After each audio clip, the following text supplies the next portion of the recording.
अस्सलाम वालेकुम स्टूडेंट्स। पिछली वीडियो में हमने 7 एसआई बेस्ड यूनिट्स पढ़े। आज हम पढ़ेंगे एसआई ड्राइव्ड यूनिट्स। देखिए, बेस्ड यूनिट्स से ही सारी दुनिया की मेजरमेंट चलती है, लेकिन क्या 7 यूनिट्स से सब काम हो जाएगा? नहीं, इसीलिए हम ड्राइव्ड यूनिट्स की ज़रूरत पड़ती है। अच्छा, अब ड्राइव्ड यूनिट्स की डेफिनेशन देखते हैं, पहले लिखते हैं फिर आपको समझा देते हैं।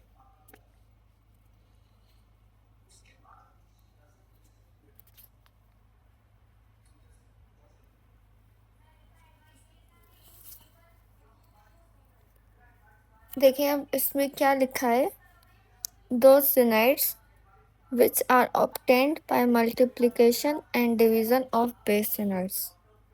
अच्छा देखो, बेस यूनिट्स हमारे पास 7 है। Metre, kilogram, second, ampere, kelvin, candela and mole, जो कि आप पढ़ चुके हैं लास्ट वाले लेक्चर में। ठीक है, अब इनको अगर हम आपस में मल्टीप्लाई कर दें या डिवाइड कर दें तो नई यूनिट बन जाती है, उसी को कहते हैं ड्राइव्ड यूनिट। अच्छा चलें एग्जाम्पल देखते हैं।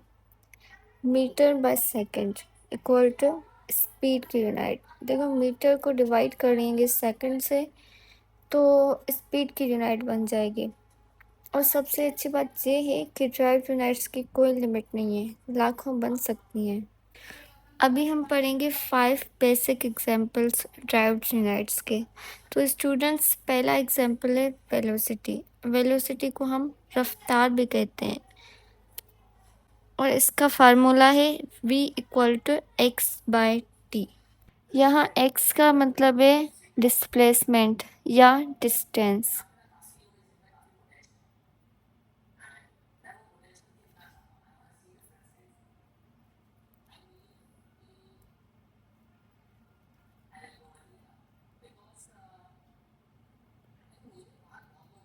और जो डिस्प्लेसमेंट की यूनिट होती है वो मीटर है। और t का मतलब है टाइम, और टाइम की यूनिट है सेकंड।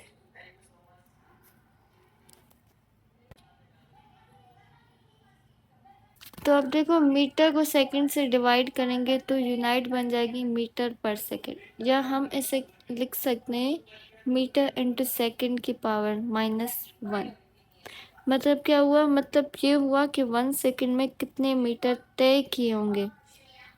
अच्छा चलो एग्जाम्पल देखते हैं। जैसे अगर कोई बच्चा 1 सेकंड में 5 मीटर भागता है तो हम कहेंगे उसकी वेलोसिटी 5 मीटर पर सेकंड है। अब दूसरा पॉइंट है एक्सेलरेशन। एक्सेलरेशन का मतलब है तेज़ रफ्तार या स्पीड से बढ़ना। देखो, वेलोसिटी में हमने क्या किया था, डिस्टेंस को टाइम से डिवाइड किया था।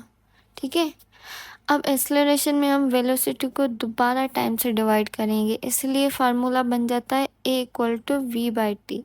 और अगर हम v की जगह x बाई टी रख दें तो बन जाएगा x बाई टी स्क्वायर। तो इसकी यूनिट क्या होगी, वेलोसिटी की यूनिट थी मीटर पर सेकंड।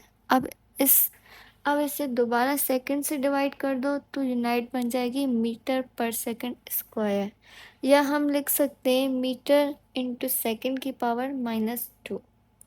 मतलब क्या हुआ, मतलब ये हुआ हर सेकंड में स्पीड में कितना इजाफा हुआ।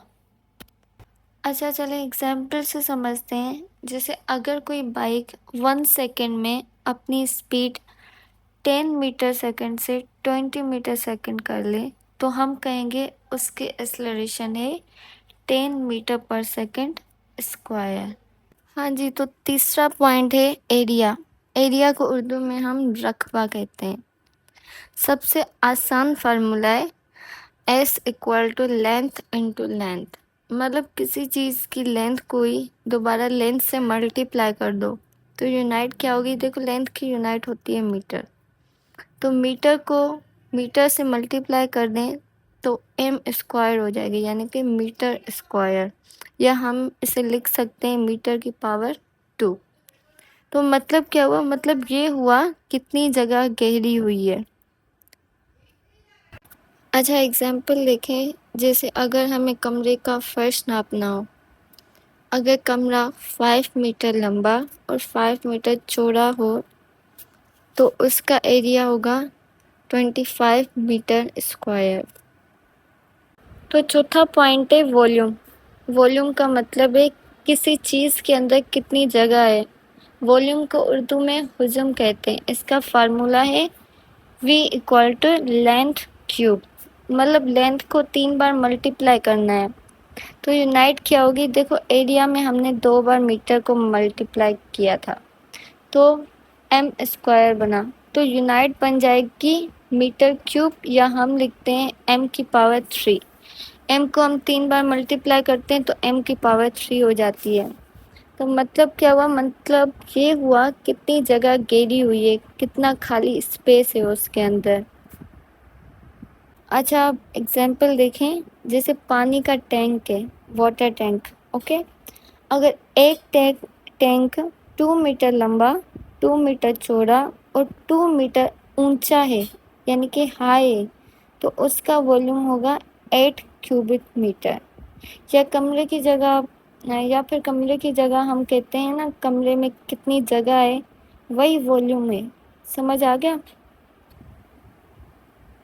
पांचवा पॉइंट है डेंसिटी, यानी कि कसाफत, मतलब बड़ाई, मतलब एक डब्बे में कितना मादा भरा हुआ है।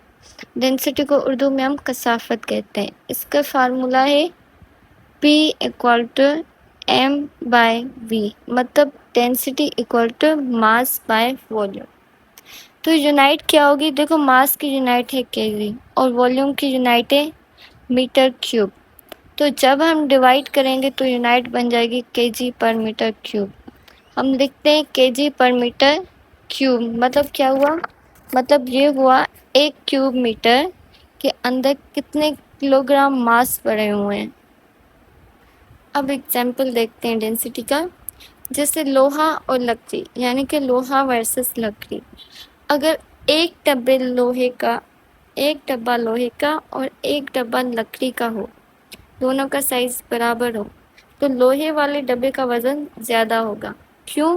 क्योंकि लोहे की डेंसिटी ज़्यादा है और लकड़ी की डेंसिटी कम, इसीलिए वो हल्की होती है। तो डेंसिटी बताती है कोई चीज़ कितनी भारी या हल्की है।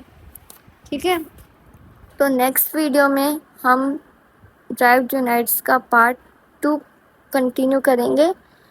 तो अगर आपको ये वीडियो हेल्पफुल लगी हो तो कमेंट करें, लाइक करें एंड दूसरों को भी शेयर करें। और अगर कुछ समझ में ना आए तो आप कमेंट में बता सकते हैं।